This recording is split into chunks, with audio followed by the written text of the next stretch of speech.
Ito yung Pakistani galing yun sa Pakistan na mangga. Susubukan natin kung ano ba ang lasa ng Pakistani na mangga.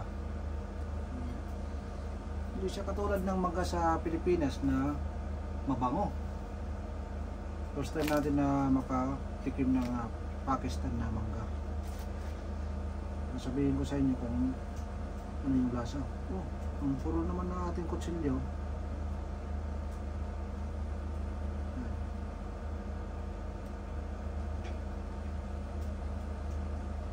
Parang masarap ah.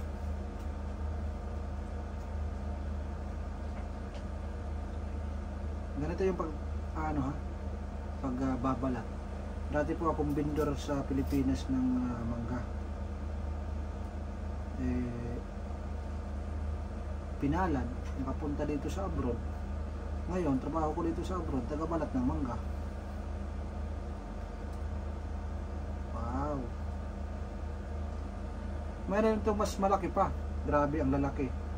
Halos 1 kilo yung isang piraso. Kaso yung pinili ko lang is yung katamtaman lang yung laki. Parang masarap ah.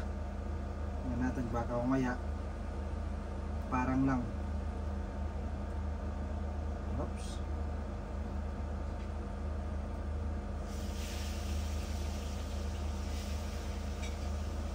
Mapurol yung ating kutsilyo mga kaibigan.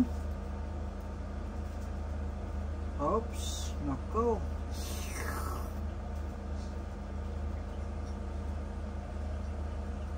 Wow. Ito na mga kaibigan. Malapit na ang iyong antay. Ayan. Ganito yun mga kaibigan. Wow.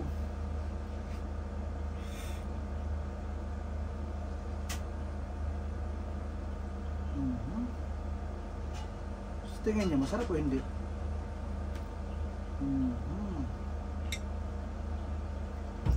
Mahal? Tikpan mo nga kung masarap o hindi. Tikpan mo kung masarap o hindi.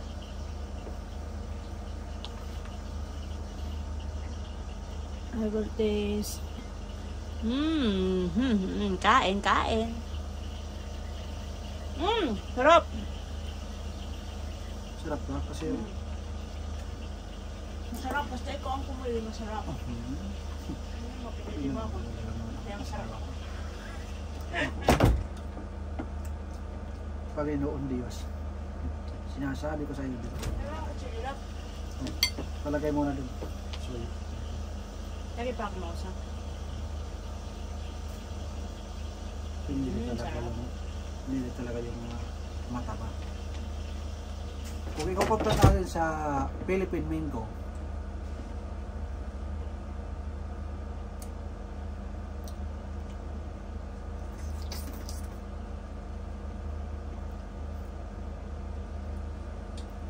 kung i-compare natin sa Philippine Mango, panalo pa rin ang Pilipinas dahil sa amoy pa lang napakabango ng galing sa Pilipinas. Kaso nga lang, ang presyo ng Philippine Mango dito sa Middle East is nasa 30 riyal ang 1 kilo.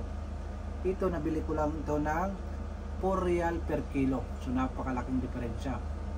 Pero kung babasihan natin sa lasa, hindi ko naman sinasabi na lahat ng galing sa Pilipinas ay matamis. Mayroon din maasim.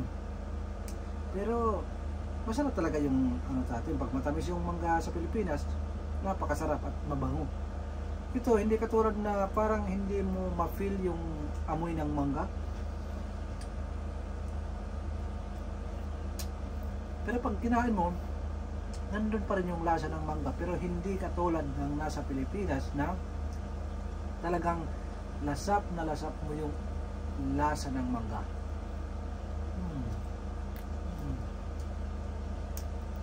Ano ito rin? Kasi isipin nyo, bibili kayo ng 30 riyal na mangga. Samantalang ito, 4 riyal lang. Napakalaking diferensya. Mangga na rin.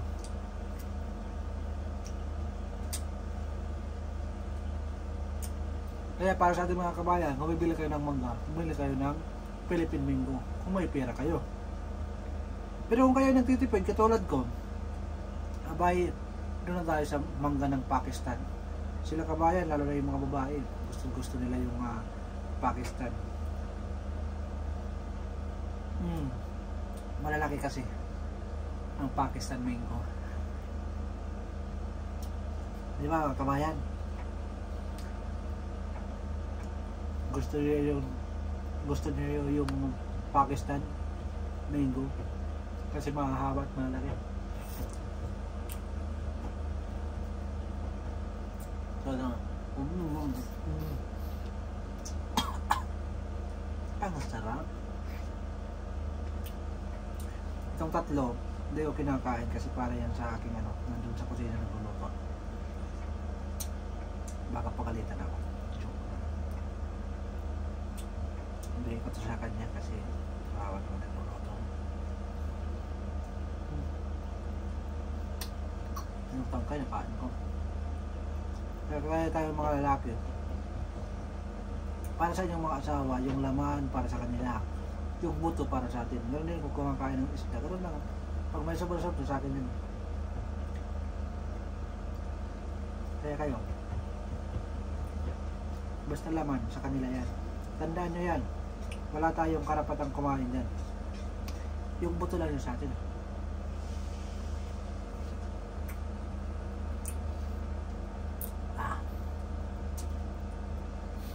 Sarap, ayos na rin. Manggang-mangga pa rin. So, ayan, kain tayo. Ayan po ang ating tinestingan ng mango from Pakistan. Sa susunod, abangan nyo from Sudan at galing sa mga India at Sri Lanka at sa mansulog ng mundo ang ating titikman na mangga. Akala nyo kung ano yung titikman. So, bye-bye. Magandang araw sa inyo mga kabayan.